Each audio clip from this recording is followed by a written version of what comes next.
Crazy Cool families, welcome to a new series about bedtime. Oh, is bedtime, it's the worst and the best time of the day. It's such an important time though. So many things can happen at bedtime, and we're going to give you in this series, we're going to give you some strategies, some ways to think about bedtime. Well, and some ways to connect with your kids, because it's the last thing they see before they go into 6, 8, 10, 12 hours of not hanging out with you. So we're going to be answering 4 key questions in this series. So we want you to jump in, watch all 4 videos. If you're on number 3, go back to number 1 and all that. So jump in and learn how to be a crazy cool family, how to be crazy cool parents at bedtime. Hello, parents, and here's our question for the day. I don't know if it's for the day, but for now. For you. Here's our question that we've been asked. How do I get my kid to sleep in their own bed? And so, maybe your child is coming out of a crib. Right. Or maybe you have let them sleep with you in your bed, and now you're trying to get them to sleep in a big boy or big girl bed. There's so many different scenarios we could talk about. But how do we do that? And first of all, for us, it was a big deal for our kids. We were successful at it because it was a big deal for you that our kids didn't sleep in the bed with us. Yeah, I was not. I am no judging if you have your child sleeping with you. Great for you. I was just not one of those parents that could do that. One, because I was always pregnant or always nursing, and so there was always a child with me no matter what anyway, and I didn't want another little body in bed with me as well. Right. And then I'm a super light sleeper, and so I just couldn't sleep well with them in the bed with me, and so I didn't do that well. And so the solution that I was on board with that too, because even though I do sleep a little harder, they don't stay still in bed. They would sleep like a starfish. They're all over the Hands bed. in the I'd be like, hey, stop. Sleep's just so valuable for me that I didn't want to share it with a small child. But one of the things that we did, that if a child did need to sleep with us, then what I would usually do, like if they were sick or they were having nightmares, and there were times like that. I remember one time Kenzie woke up in the middle of the night screaming because she thought like there was bugs all over her. And so to send her back to bed felt cruel. And so I would usually make a pallet on the floor.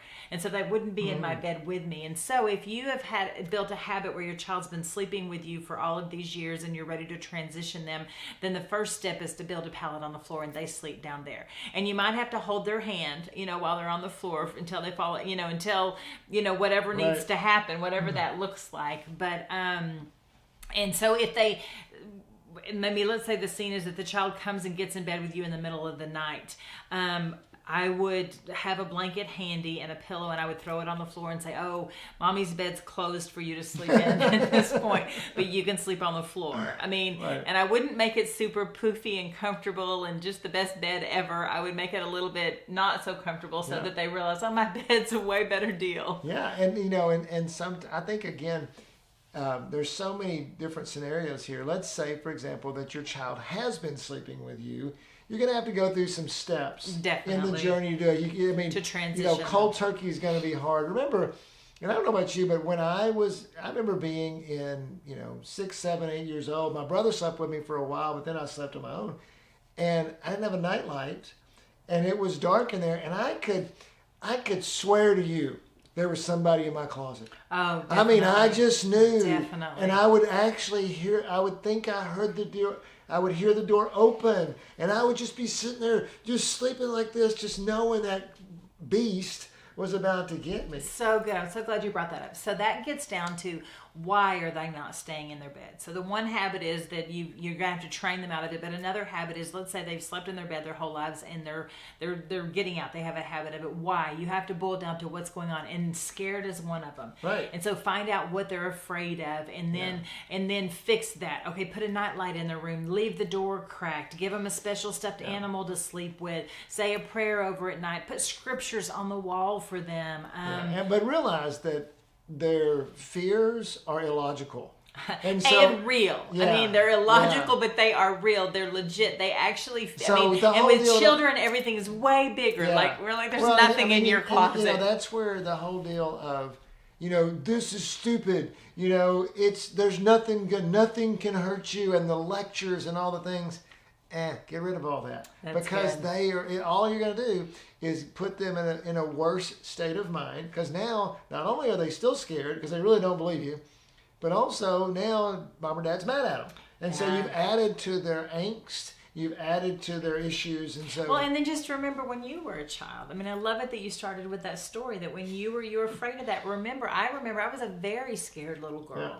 And so just remember, what is it that you needed as a child to help you not be afraid? And, the whole thing about, well, your older brother, he sleeps in the bed by himself or whatever.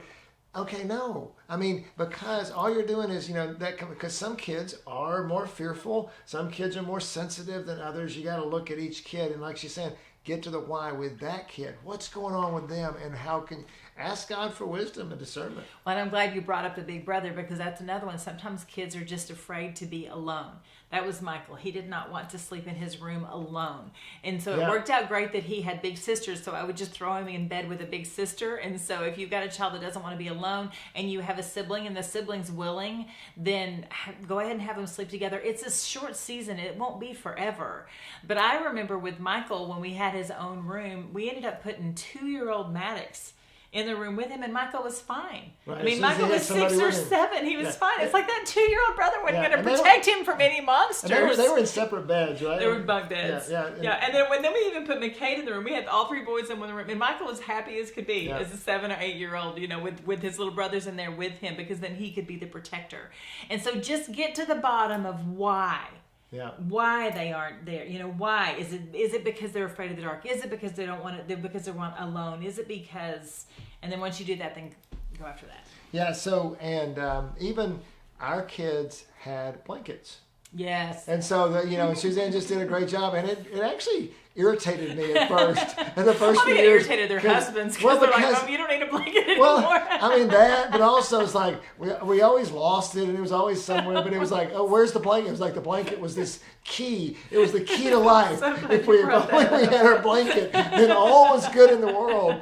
But it actually works. I mean, they have something they can hold on to. Yes. It might be a toy. It could be a blanket. Yes. And eventually you break the other kids suck their thumb, and and then we had to break that. Out of the thumb sucker. I encouraged it. If your baby sucks their thumb, I just think, oh, you lucky mother, you're so lucky, because they can self-soothe. Yeah, for a while, and then you break it eventually. But I mean, you bribe them with a cat. When they're when they're 16, 17, when their teeth need braces, it's time. Maybe before that. But I mean, who knows what? Yeah. Just think about it. Maybe you play worship music in their room at night. Oh, that's good. Yes. Maybe you have like Madeline, our daughter, that with our grandson uses a sound machine, and so it creates a noise in there or whatever that helps. It almost triggers their brain. Oh, I hear this noise. It's time to go to sleep. Hers is the ocean. I actually get seasick when I sleep in the room with the baby, but it works for him. So wrapping it up. Yes. How do you get your kids to sleep in their own bed? First of all, no judgment at all. I mean, there's so many different.